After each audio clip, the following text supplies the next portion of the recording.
ब्रह्मा गुरुर्विष्णु गुरुर्देवो महेश्वर गुरुर्साक्षात् परब्रह्म तस्मै श्री गुरवे नमः।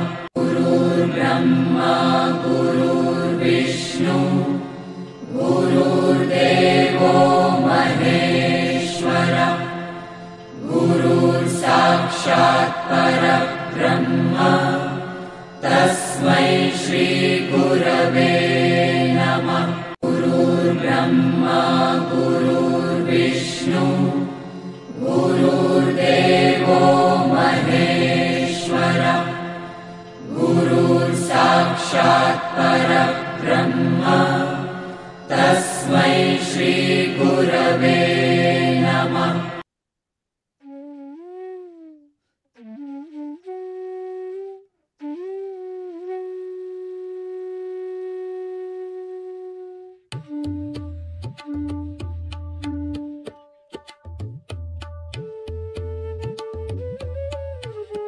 भगवद्गीता ज्ञानेश्वरीच्या आधारे सुरू असलेल्या ह्या प्रवचन मालिकेचे शीर्षक अध्यात्म यात्रा असे आहे।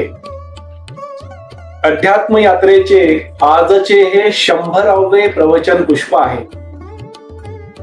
ह्या अध्यात्म यात्रेत सहभागी झालेले माझे सर्व सहप्रवासी साधक बंधू भगिनी आपल्या प्रत्येकाच्या हृदयात सदैव उपस्थित व उपलब्ध असणाऱ्या भगवंतास गुरुतत्वास साष्टांग नमस्कार।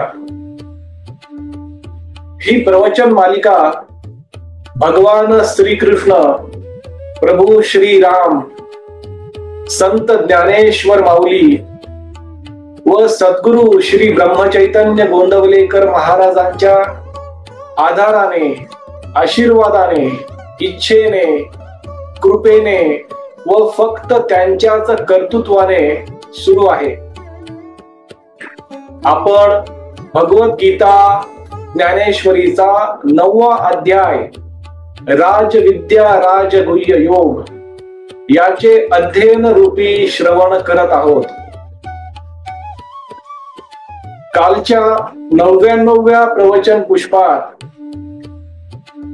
आपण देवाची साथ देवाची संगत कोणाला लाभते व कोणाला लाभून देखील त्या भगवंताला तो मनुष्य ओळखू शकत नाही याचे अध्ययन रूपी श्रवण केले। आजच्या 100व्या प्रवचन पुष्पात भगवंत भक्ताला कोणते वचन देतात याचे अध्ययन रूपी श्रवण आजच्या 100व्या प्रवचन पुष्पात आपण करणार आहोत। दररोज प्रमाणे आजच्या प्रवचन पुष्पाच्या शेवटी भगवान श्रीकृष्ण व संत ज्ञानेश्वर माऊली आजच्या अर्जुनाला आजच्या सामान्य माणसाला कोणता संदेश कोणता उपदेश देणार आहे हे देखील ह्या प्रवचन पुष्पाच्या शेवटी आपण समजून घेणार आहोत। अमर असलेल्या पवित्र असलेल्या कुरुक्षेत्राच्या रणांगणावरच ह्या पवित्र युद्धभूमीवरच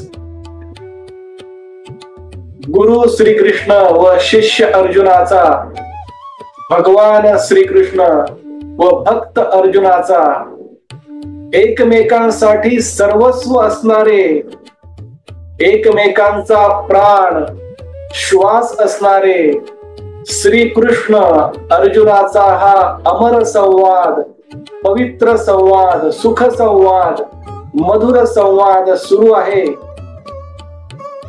भगवान श्रीकृष्ण गुरु श्रीकृष्ण त्यांचा शिष्य अर्जुन अंतर्बाह्य स्थिर शांत प्रसन्न होऊन त्याचे कर्म सर्वोत्तम प्रकारे करावे. कर्मापासून लपू नये, पळून जाऊ नये, कर्माचा त्याग करू नये, पण त्या उलट त्याचे कर्म सर्वोत्तम प्रकारे करून त्याचे जीवन अंतर्बाह्य, आनंदी, स्थिर, समाधानी, प्रेमळ, करुणामयी, प्रसन्न करून परिपूर्ण यशस्वी जीवन जगावे.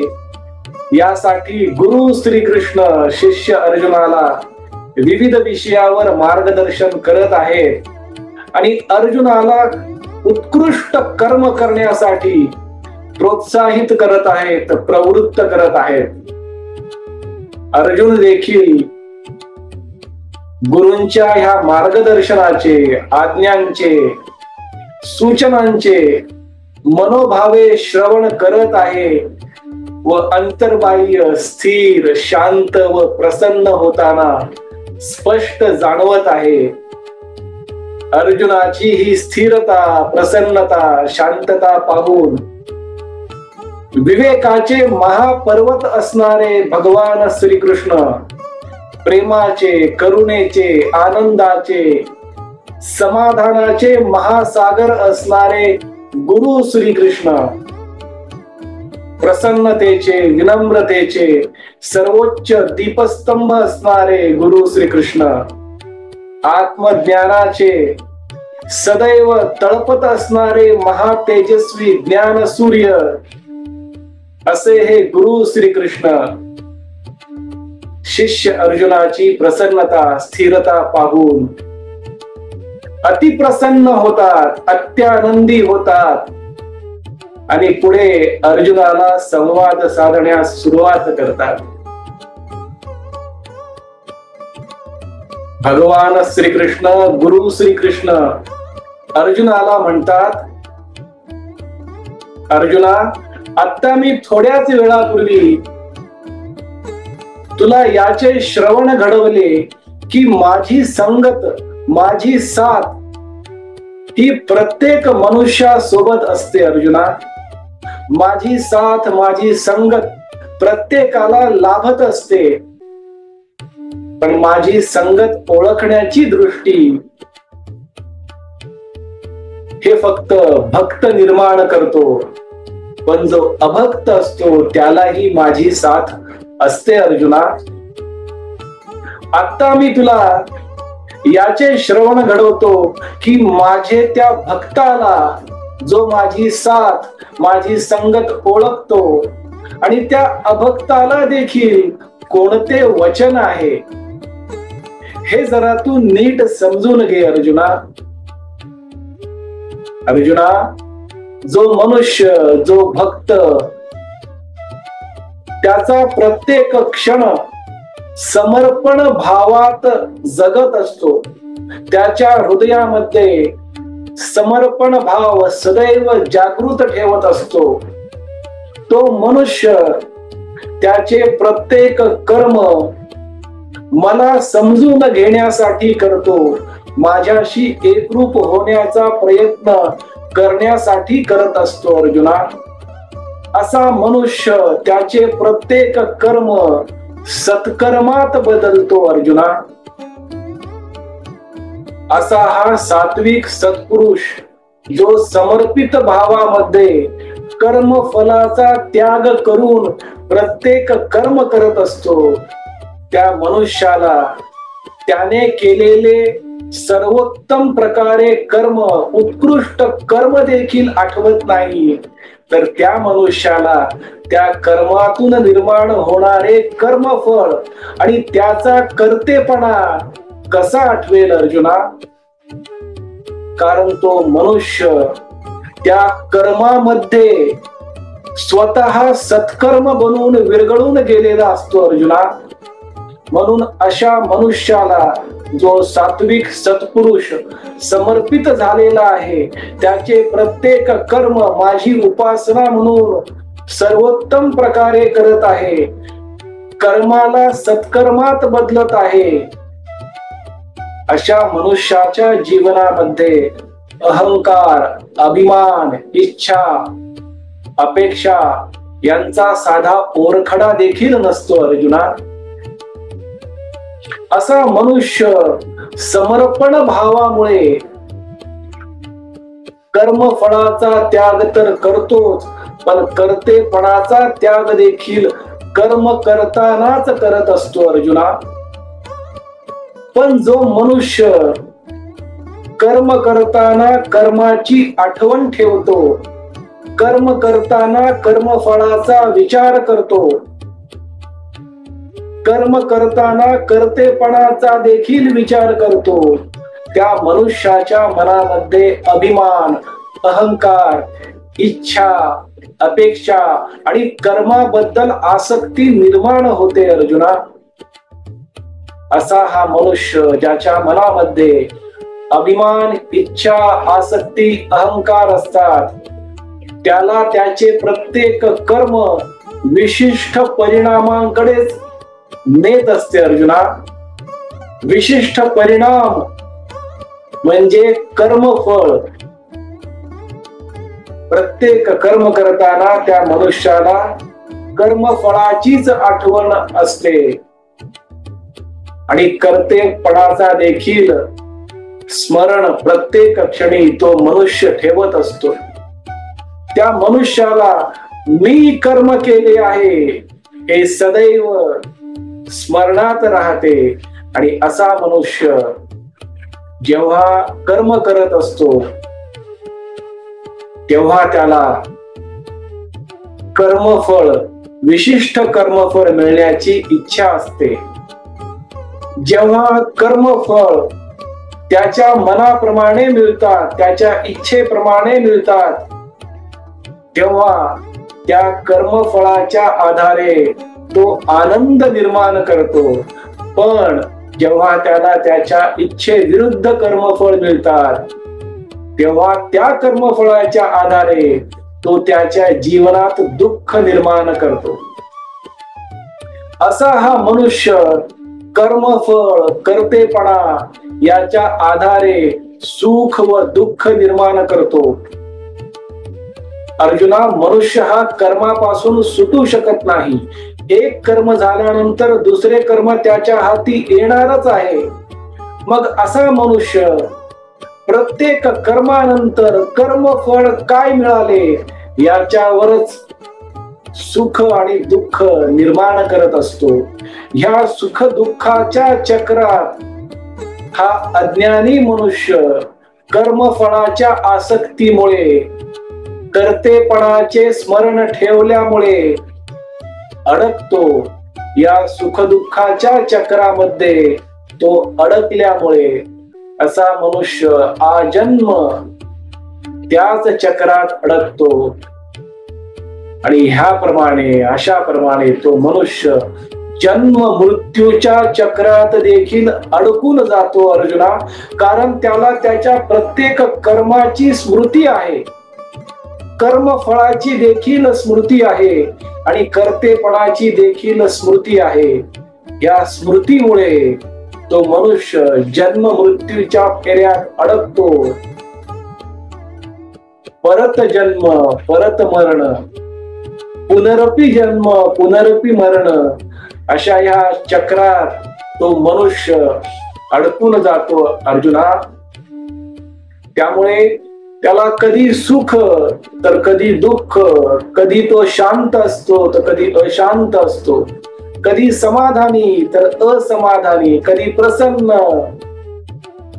तर कधी अप्रसन्न,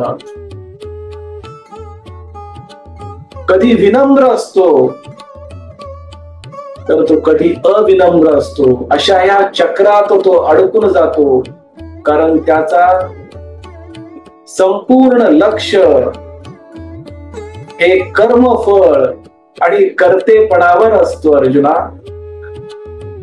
जर त्या मनुष्याने त्याच्या मनामध्ये समर्पण भाव निर्माण केला, तो कर्माला समर्पित झाला, तर तो मनुष्य देखील त्याचे कर्म सत्कर्मात बदलून त्या ज्ञानी शुद्ध भक्तासारखे माझ्याशी एकरूप होऊ शकतो अर्जुना.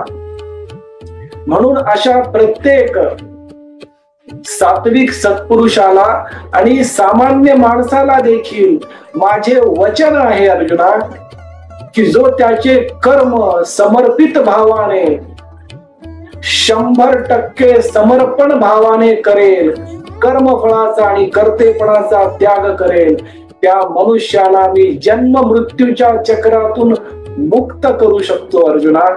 त्याला मोक्ष प्राप्ती मिळवून देण्याची जबाबदारी आणि कर्तव्य माझे असेल, हे माझे प्रत्येक मनुष्याला वचन आहे अर्जुना. पण समर्पण भाव हृदयामध्ये जागृत होण्यासाठी त्या मनुष्याला शरणागती स्वीकारावी लागते. शरणागती मला नाही तर कर्माला, कर्माबद्दल शरणागती असावी. कर्माला शरण जावे, कर्मात विरघळून जावे, तेव्हाच तो मनुष्य त्याचे कर्म आनंदाने, शांततेने, स्थिरतेने आणि सर्वोत्तम प्रकारे करू शकतो अर्जुना. असा हा मनुष्य जो माझ्याशी समर्पित झालेला आहे, म्हणजे कर्माशी समर्पित झालेला आहे, त्याच्या हृदयामध्ये द्वैत भाव नसतो. तो मनुष्य द्वैताकडून अद्वैताकडे मार्गक्रमण करत असतो. अशा मनुष्याचा देह भाव देखील विरघळून गेलेला असतो. तो देह भाव संपूर्णपणे विसरतो अर्जुना. अर्जुना, ज्याप्रमाणे एखाद्या व्यक्तीला उधारीचे दागिने दिले तर तो ते दागिने वापरतो आणि त्या मनुष्याला ते दागिने परत करतो, त्याचप्रमाणे समर्पित झालेला असा हा माझा भक्त त्याच्या शरीराला, मनाला, बुद्धीला, चित्ताला, अंतःकरणाला मी त्याला दिलेले हे दागिने आहेत असे समजतो. त्या दागिन्यांचा वापर तो त्याचे कर्म सर्वोत्तम प्रकारे करण्यासाठी करतो आणि हे प्रत्येक क्षणी स्मरणात ठेवतो की त्याला मी दिलेले हे दागिने म्हणजे हे शरीर, मन, बुद्धी, चित्त, अंतःकरण हे एक ना एक दिवस त्याला मलाच परत करायचे आहे. हा भाव तो त्याच्या हृदयामध्ये प्रत्येक क्षणी जागृत ठेवतो अर्जुना. अर्जुना, अशा भक्ताचा जो माझ्याशी समर्पित झालेला आहे, त्याच्या कर्माशी समर्पित झालेला आहे, त्याचा हा दृढ भाव असतो की मी आणि तो एकाच नाण्याचे दोन बाजू आहेत. मला पाहिले तर त्या मनुष्याला भक्ताची आठवण येईल आणि माझ्या त्या भक्ताला जर पाहिले तर त्या मनुष्याला माझी आठवण येईल. असा दृढ भाव माझ्या भक्ताला त्याच्या हृदयामध्ये जागृत ठेवण्यासाठी मी देखील मदत करतो अर्जुना. अर्जुना, ज्याप्रमाणे आपण जमिनीमध्ये बीज पुरतो, पेरणी करतो, बीजाची पेरणी करताना त्या बीजामध्ये असणारे वृक्ष आपल्याला दिसत नाही, पण बीजाची पेरणी केल्यानंतर त्या बीजामधून जसे वृक्ष हळूहळू अंकुरते, त्याचप्रमाणे हा माझा भक्त त्याच्या हृदयामध्ये मला ठेवतो. त्याच्या हृदयामध्ये असणारा भगवंत दुसऱ्या भक्तांना आणि अभक्तांना देखील एक ना एक दिवस दिसावा, यासाठी तो त्याचे कर्म शांतपणे, समर्पण भावाने करत असतो अर्जुना. पण असे कर्म करत असताना तो देखील तटस्थ असतो आणि मी देखील तटस्थ असतो अर्जुना. त्याला त्याच्या शरीराचे, मनाचे, बुद्धीचे, अंतःकरणाचे महत्व कळलेले असते. तो असे समजतो की हे सर्व दागिने आहेत, भगवंताने मला दिलेले मौल्यवान दागिने आहेत, असे तो त्याच्या शरीराला, मनाला, बुद्धीला, अंतःकरणाला समजतो आणि त्याचा वापर उत्कृष्टपणे, सर्वोत्तम प्रकारे कर्म करण्यासाठी करतो अर्जुना. आणि ते कर्म करत असताना तो कर्मात इतका विरघळून जातो की त्या कर्माबद्दल आसक्ती, अपेक्षा, इच्छा, अहंकार, अभिमान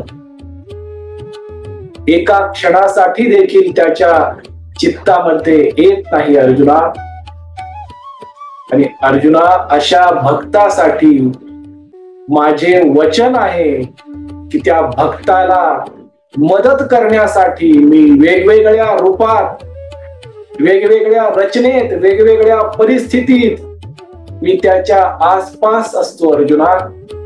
आणि अशा भक्ताला परममुक्ती मिळण्यासाठी, परमधामापर्यंत नेण्यासाठी, मोक्ष प्राप्ती करण्यासाठी प्रत्येक क्षणी मी त्याच्या हृदयामध्ये उपस्थित राहून त्याला मदत करत असतो अर्जुना. हे माझे प्रत्येक भक्ताला वचन आहे. कधी मी त्याचा भगवंत होतो, कधी मी त्याचा गुरु होतो, कधी त्याचा मित्र, जिवलग, सवंगडी, तर कधी नातलग होतो, तर कधी मी त्याचा नौकर म्हणजे चाकर देखील होतो अर्जुना. आणि ह्याच कारणासाठी मी देखील तुझा ह्या कुरुक्षेत्राच्या रणांगणावर सारथी बनून आलेलो आहे अर्जुना. कारण तू देखील माझा एक समर्पित झालेला, कर्माशी समर्पित झालेला, सर्वोत्तम प्रकारे कर्म करणारा, उत्कृष्टपणे कर्म करणारा, कर्मात विरघळून जाऊन कर्माला सत्कर्मात बदलणारा, तो देखील माझा एक तसाच भक्त आहे अर्जुना. म्हणून पहा, मी तुझ्यासाठी इथपर्यंत तुझा सारथी बनून, तुझा चाकर बनून ह्या कुरुक्षेत्राच्या रणांगणावर येण्यात मला किती आनंद मिळत आहे अर्जुना. अर्जुना, तूच तो समर्पित ज्ञानी शुद्ध भक्त, ज्ञानी शुद्ध शिष्य आहेस.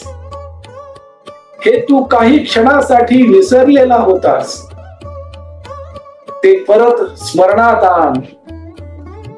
तुझे कर्म, युद्ध कर्म, जे तुझे स्वकर्म, नियत कर्म आहे, ते तू सर्वोत्तम प्रकारे कर.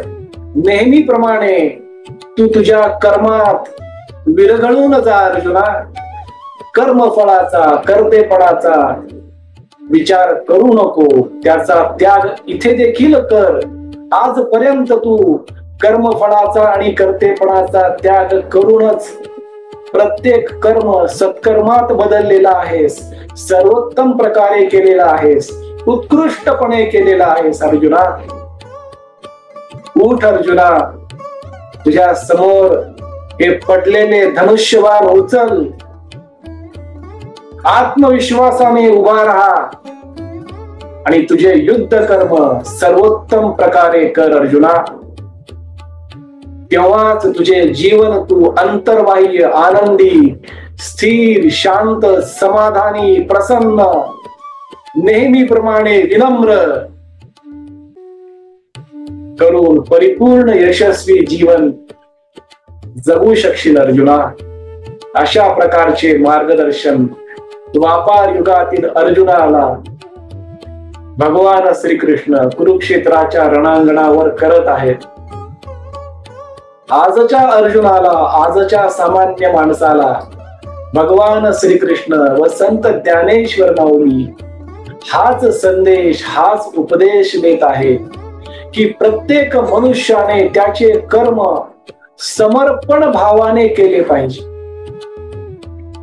मनुष्य कर्मात विरघळून जाऊ शकतो आणि म्हणून त्या कर्माचे रूपांतर, परिवर्तन सत्कर्मात होते आणि त्या मनुष्याला सर्वोत्कृष्टच कर्मफळ प्राप्त होते. पण कर्म करताना कर्मफळाचा आणि कर्तेपणाचा साधा विचार देखील न करता कर्म मात्र सर्वोत्कृष्टपणे करावे. आणि असा मनुष्य जो त्या भगवंताचा अनन्य भक्त असतो, त्या भक्ताला भगवंत वचन देतात की ज्याप्रमाणे तुला कर्मफळ सर्वोत्तमच प्राप्त होणार आहे, त्याचप्रमाणे तुला मुक्तीच्या मार्गावर, मोक्षाच्या मार्गावर नेऊन तू माझ्याशी एकरूप होऊ शकशील, मला प्राप्त होऊ शकशील. पण त्यासाठी माझ्याशी तू सतत जुडलेला असावास. माझे स्मरण, नित्य स्मरण तुझ्या हृदयात जागृत ठेवून प्रत्येक मनुष्याने त्याचे कर्म सर्वोत्कृष्टपणे करावे. हाच उपदेश, हाच संदेश भगवान श्रीकृष्ण व संत ज्ञानेश्वर माऊली आजच्या अर्जुनाला, आजच्या सामान्य माणसाला करत आहेत. आपण भगवद्गीता ज्ञानेश्वरीचा 9वा अध्याय राजविद्या राजगुह्य योग याचे अध्ययन रूपी श्रवण करत आहोत.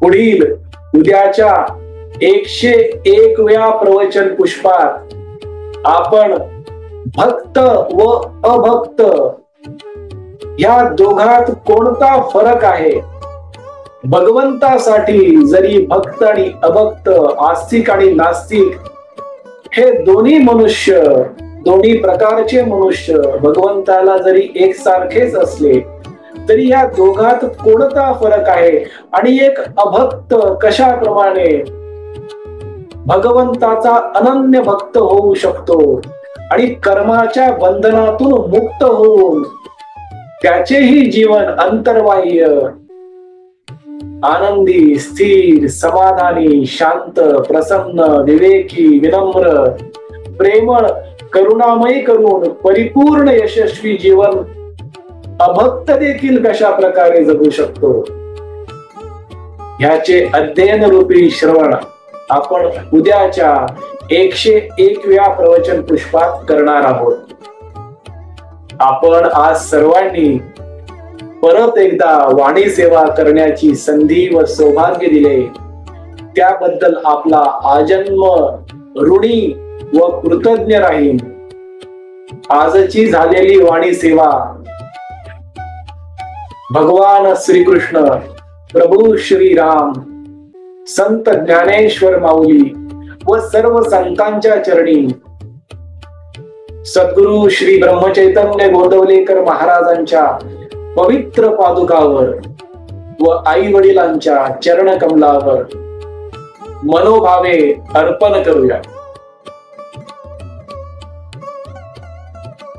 हरे राम राम राम हरे हरे, हरे कृष्ण कृष्ण कृष्ण हरे हरे, हरे राम राम राम हरे हरे, हरे कृष्ण कृष्ण कृष्ण हरे हरे. सद्गुरुनाथ महाराज की जय.